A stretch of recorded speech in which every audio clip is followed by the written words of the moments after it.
అలా ప్రసవ వేదనతో అల్లాడుతున్న రంగమ్మదేవిని ఎవరు చూశారయ్యా? ఇంకెవరినైనా ఆ యొక్క శ్రీనివాసుడు చూసి రంగమ్మదేవి ప్రసవ వేదనతో అల్లాడుతున్నది అని చెప్పి తన చల్లని హస్తాన్ని ఎలా అన్నాడట. అలా అన్న రంగమ్మదేవికి ఎలా ఉన్నదయ్యా?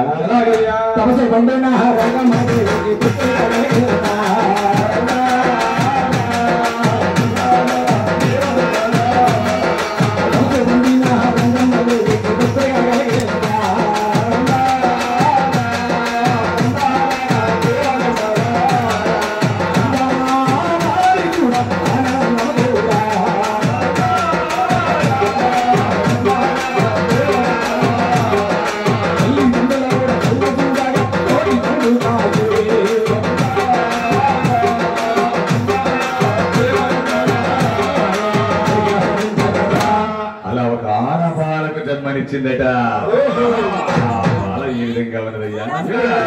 బంగారపు వన్నె ఛాయలో తగ తగ తగ తగ మెరిచిపోతూ ఉన్నదట. వచ్చి ఏడవ రోజు వచ్చేసరికి ఏ పేరు పెడితే బాగుంటుందా అని చెప్పి అమ్మలక్కలందరూ కూడా అనుకుంటూ ఉన్నారట. ఇంకెవరి నాయన రతనాల రంగమ్మదేవిని అమ్మలారా ఆ శ్రీనివాసుడే నాకు సంతాన భాగ్యాన్ని ప్రసాదించాడు కాబట్టి ఆ శ్రీనివాసుడే వచ్చి నా బిడ్డకు పేరు పెట్టాలి కానీ మీరెవరు కూడా నా బిడ్డకు పేరు పెట్టడానికి వీలు లేదమ్మా అని చెప్పి ఆ యొక్క శ్రీనివాసుని ఏ విధంగా ధ్యానిస్తున్నదయ్యా?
తల్లికి లక్ష్మీ తిరుపతమ్మని నామకరణం చేశారట.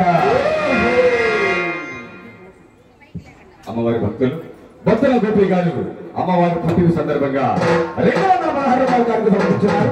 వారి లక్ష్మీ తిరుపతమ్మ గోపయ్య స్వామి అష్టైశ్వర్య వాక్యం సంపాదించి కాచి కాపాడవలసిందిగా కూర్చున్నాం.